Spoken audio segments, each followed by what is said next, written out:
topic natin, paano makatulog in 15 minutes. At saka, gusto natin ma-achieve ang beauty sleep para maganda tayo paggising natin sa umaga. So, ito ang mga top tips natin para sa masarap na tulog. Number 1, kama. Sa pagbili ng kama, tandaan, 1/3 ng buhay natin ay ang pagtulog. Kaya, ang pagbili ng tamang kutsyon ay importante. Firm na kutsyon, pwede ang memory foam, subukan at higaan muna ng madalas bago bumili para hindi kayo magsisi. Kailangan sinubok talaga. Kailangan hindi masakit sa likod o sa inyong spine o sa inyong gulugod. Tsaka yung pressure distributed sa buong katawan, hindi dun sa likod lamang o dun sa lower back lamang. Kailangan hindi rin nakakaabala dun sa inyong katabi kapag gumalaw kayo o tumayo kayo. So, titignan nyo gaano kalambot o katigas ang inyong kama. Number 2, pagpili ng unan. Kailangan may suporta sa leeg at sa spine. Kailangan aligned ang leeg at ang inyong spine. Piliin nyo na rin yung hypoallergenic. Pagdating sa punda at sapin o linens, pwede kayong mamili mula sa cotton, silk, or linen para malambot sa balat. Number 3, para magka-beauty sleep. Yung balat mo, kailangan pagising mo, walang marka, walang kulubot. Kaya nung araw, ang ginagamit nila, yung silk. Kasi pag kahit mahigaan mo, walang mga linya-linya, di ba nakakahiya pag may kulubot sa inyong muka. Tapos uminom kayo ng tubig 1 hour bago kayo humiga para hydrated ang inyong balat. Maglagay din ng moisturizing lotion sa inyong muka pagkahilamos o pagkatapos nyong mag-shower. Ganon din ang lotion sa buong katawan. Di pagising nyo, naka-beauty sleep na kayo. Number 4, pagdating sa temperature ng room, kailangan mas malamig o yung tamang-tama. Huwag naman sobrang lamig, pero mas hindi kayo makakatulog kapag napakainit. Number 5, kapag matagal na kayong hindi makatulog, nakahiga naman kayo, huwag maiinis kasi lalo kayong hindi makakatulog. Pwede kayong mag-breathing techniques, relaxation techniques. Ito, example ng breathing technique. Hinga sa ilong, ganyan. Hold 1, 2, 3 hanggang 4, 5 kung kaya nyo. And then exhale sa bibig. So gawin nyo to 10 counts. Marerelax kayo. Pati yung katawan nyo, i-relax nyo din. Para maya-maya, nakatulog na kayo. Pagdating sa kakainin, number 6 nating tips, pumili ng mga pagkain mayaman sa vitamin Bs. Kasi ito yung nagiging tryptophan mula sa pagkain niya, nagiging serotonin at magiging melatonin na nagpapaantok sa atin. Vitamin B3, yung niacin, pampaantok yan mula sa manok, tuna, galunggong, mackerel, tamban, tanigi. Yung B6 naman, pyridoxine, para sa paggawa ng serotonin mula sa patatas, kamote, kangkong, saging. So maganda ang saging ha. Pwede kayong magtabi ng saging sa inyong higaan paggabi. B12 o yung cobalamin para sa fatigue at yung hindi kayo agad mapagod at kaba. So di ba minsan may anxiety tayo sa gabi. Mula naman ito sa gatas, itlog, laman dagat at saka sa mga karne. Tamang iron sa ating katawan kasi para hindi magkaroon ng restless leg syndrome. Yung magnesium pampakalma yan Tryptophan, sabi ko nga, nagiging serotonin para antukin kayo. Tapos yung zinc and calcium, para din yan sa masarap na tulog mula sa gatas, oatmeal, buto ng kalabasa. Number 7, yung warm bath. Kasi yung warm water, mas bubuka yung ugat nyo. So, mas malamig yung pakiramdam nyo. Number 8, kung talagang gusto nyo antukin, pwede nyo itry yung chamomile tea na bibilihan sa inyong mga supermarkets at groceries, pampaantok yan. Pwede din ang peppermint tea kasi maganda yun sa tiyan para iwas indigestion o yung hindi matunawan. Number 9, simple massage. Pwedeng magpatulog sa inyo o magpaantok sa inyo. Pwedeng self-massage pero kung may ibang magmamassage, mas better. Number 10, iwas sa kape, caffeine, iwas sa mga hilaw na pagkain, iwas sa mga anghang na pagkain. Ano yung gagamitin yung pampalasa? Yung mga spices na nakakatulong sa pagtulog, bawang, sibuyas, cinnamon, sesame oil, pwede yan. Number 11, music. Pili kayo ng calming music, yung nagpapakalma.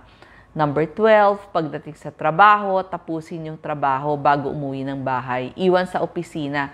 Kasi pag alam mo na nandyan sa bahay mo, siguradong tatapusin mo yan. Number 13, kailangan tahimik ang kwarto, diliman nyo. Merong mga tinatawag na blackout curtain para ma-block yung liwanag mula sa poste o dun sa mga billboards na napakaliwanag.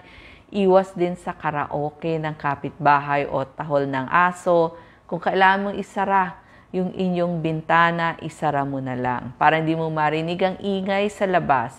Number 4, huwag ding matutulog ng sobrang gutom kasi kukulo yung tiyan mo tas maririnig mo kumukulo. O huwag din sobrang busog kasi mas mahihirapan matunawan ang ating katawan. Number 15, dapat wala ng TV sa loob ng kwarto kasi manonood ka lang ng TV.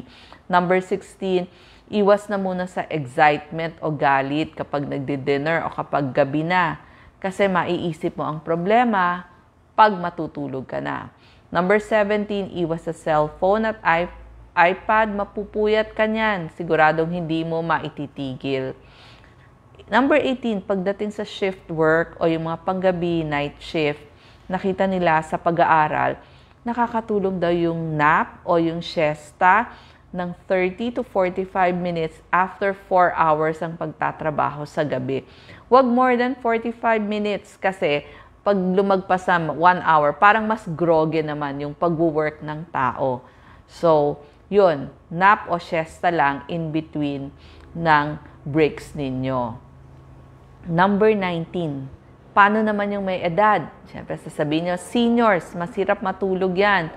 Tignan nyo muna, baka naman may caffeine yung mga kinakain nyo. So, dapat tatanggalin yon kasi mas malakas ang epekto ng caffeine sa ating mga elderlies. Importante din ang routine. So, mag-stick kayo dun sa oras ng tulog at oras ng bangon. Alam ko, mahirap gawin yon pero subukan nating sundin ang ating schedule.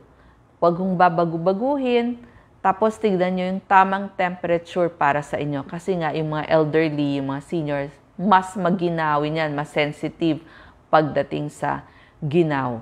Number 20, pag-usapan natin yung caffeine content ng mga kinakain natin. So, iwas na yan sa gabi kung gusto nyo magkape sa umaga. Bakit? Kasi pagkainom nyo ng kape, kung gabi kayo uminom, magpipik yan 30 minutes to 1 hour. So, hindi kayo makakatulog. Tapos, nasa system natin, nasa brain natin, 9 to 15 hours. So, kung medyo hapon kayo uminom, hindi kayo aantukin sa gabi. So, gusto natin yung mga caffeine nyo, yung kape nyo, sa bandang maaga lamang. Tsaka nakita nila yung mga percolated coffee, drip coffee, mas mataas ang caffeine content niya na kumparado sa instant coffee. Yung mga pakulo na kape, hanggang 500 milligrams of caffeine yan. Yung mga tinatawag natin kapeng barako. Tapos yung tsaa, yung brewed leaves, mas mataas din ang caffeine content niyan. Kumpara dun sa mga tea bags, umaabot din kasi ng 10 to 100 milligrams ang caffeine content. Plain chocolate, mas mataas ang caffeine kumpara sa milk chocolate kasi nahaluan na ng milk baka umabot sa 63 milligrams ng caffeine ang iniinom nyo. Cola drinks, hanggang 100 milligram ang caffeine yan. Ganon din ang energy drinks. So sa gabi, pwede kayo chamomile tea, peppermint tea, o milk na lang ang inumin nyo para antukin kayo. Number 21, pagdating sa sugar, may epekto yan sa tulog ninyo, sa insulin ninyo, sa blood sugar nyo. Sa piliin nyo yung mga low glycemic index na mga pagkain pag kayo ay dinner time na. Number 22, i-prepare na yung inyong mga susuotin, gagamitin para sa kinabukasan bago kayo mahiga. Para hindi nyo na iniisip paghiga ninyo. Number 23, i-silent na ang phone kapag matutulog na. Iwas sa blue light. Kasi yung blue light ng cellphone, nagpapawala ng antok yan. Number 24, wala ng sigarilyo at alak kasi uppers yan, pampagising yan. Number 25, i-relax nyo yung isipan nyo at yung katawan nyo. Wala nang isipin kasi pag inisip mo bagong project, anong gagawin kinabukasan, solusyon do sa problema sa pera, hindi ka na makakatulog. Number 26, yung exercise. Huwag bago matulog, ilayo-layo nyo yung oras.